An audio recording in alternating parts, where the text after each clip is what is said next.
Hi, dito ngayon tayo sa Rendezvous Beach Resort. Ito yung room namin pala. Okay. Highlights lang. Ayan. Room for 6 packs. Then, may toilet, may aircon. And okay lang din. Okay. Ngayon, lalabas tayo. Titingnan natin ang place. Yung paglabas ng Rendezvous Beach Resort. Tapos ayan, may nakalagay na I love Marinduque. Dito sa right side may parang bar or something. Tingnan natin. Tingnan muna natin dito sa left side. Tapos may ano sila dyan, mini parang duyan. Then ito yung mga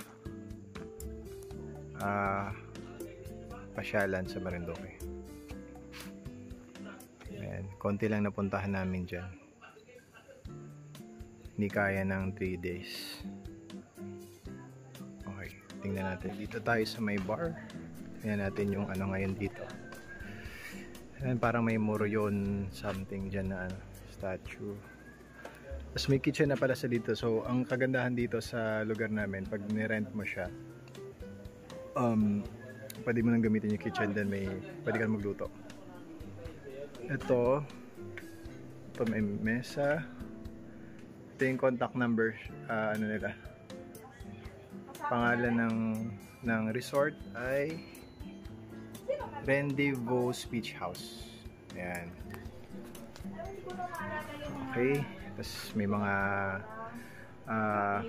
tawag dito, pasyalan din nakalagay dyan. So, tingin tayo dito sa... Ay, may rooms dito. Good for 20 packs. Yun yung pinakamahal na ano nila, room rate. Tapos, tingnan natin dito sa bar. So, wala namang masyadong ganda yung paintings. Ngayon, puntahan naman natin yung beach later. Tingnan natin ngayon yung ano.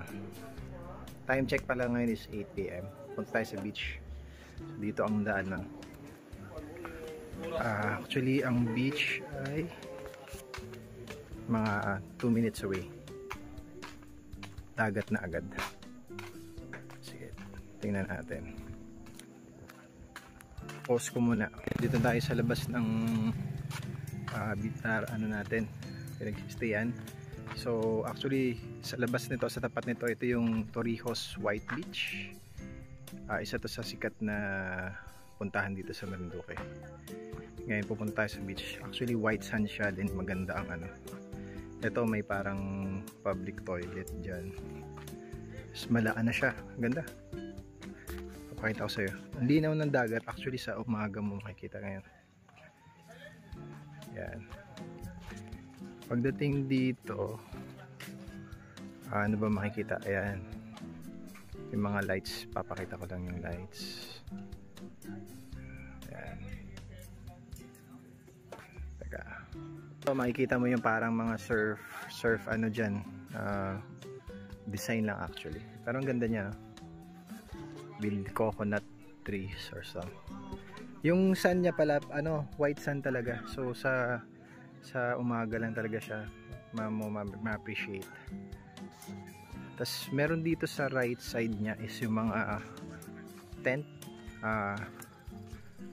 Not sure kung magkano ang rent, pero so far wala naman wala namang maniningil siguro pag umupo kayo dito saglit. Ayan, good for kaya dito 10 person or something. Tapos ayan yung gitna. Maganda siya, maganda. Maganda pumunta dito sa hindi Sunday kasi kinabukasan may pasok yung mga tao, kaya halos solo mo yung beach resort. Ayan, ganda i-slow mo ko lang ha. Doon pala sa banda doon, pag dinediretso mo dyan, may mga mini stores dyan na pwede mong so kompleto dyan. Pwede ka magpaihaw, pwede ka bumili ng mga kailangan mo na soap or anything na may mga tinitinda din sila dyan. Pero hindi na tayo pupunta doon kasi late na. Punta lang tayo sa dagat saglit. Okay, dito ngayon tayo. Ano ka lang kung kita nyo yung sand. Sa umaga kasi mas ma-appreciate mo kasi kita mo yung Mount Malindig ata doon sa side na yun. Ngayon kasi gabi, hindi mo. Ang ma-appreciate lang dito sa mga lights. Tsaka yung parang relaxing vibes. Yan. Saan na ba tayo? Yan. Low tide.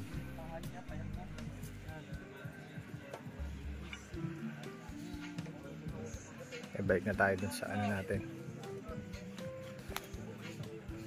Okay, medyo malamig nga pala dito sa paggabi. So, kung preferably may jacket kayo or something. Pero, kaya naman. Hindi naman siya ganun kasing lamig ng nung pumunta kami kanina sa Pulang Lupa. Lamig. Bayad ng environmental fee. So bukod dun sa entrance, wala pala entrance. Bukod dun sa rooms na babayaran mo, kailangan mo magbayad ng environmental fee dyan. Ang binayaran nata 50 pesos per head. Siyempre pag senior ka 40 pesos. Then kapag baby, walang bayad. Ayan. Ito na yung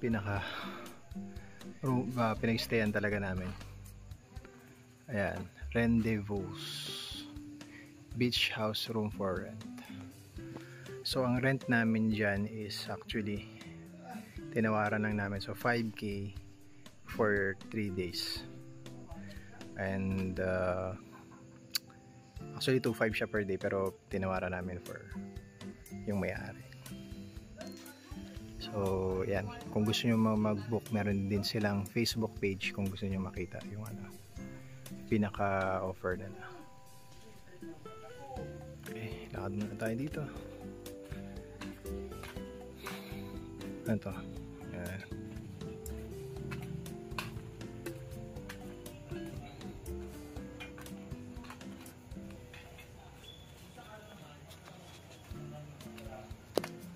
Okay, ito simple lang yung room na kinuha namin yan.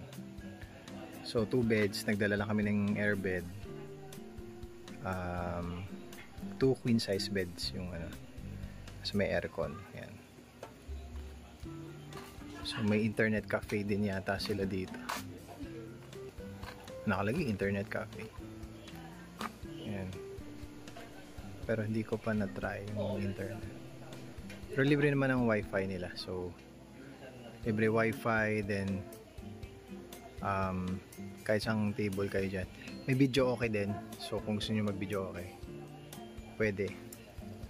Tapos dito yung kitchen, may kompleto ng utensils dyan, then ref, yan. Etong buko, not sure.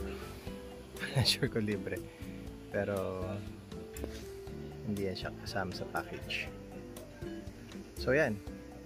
Kung gusto nyong pumunta, tawagan nyo lang yung number na dyan, ayan, or yung Facebook page nila. Kita naman may tour guide nga din pala sila kung gusto nyo mag-tour ng Marinduque. Sabihan nyo lang yung may-ari or na gusto nyo mag-tour, sasamahan kayo kung saan nyo gustong destination. Andyan, napakadaming location na pwede nyong pasyalan. Kukunti lang bilang lang yung napuntahan namin kasi maano daw yung alon ngayong season na to.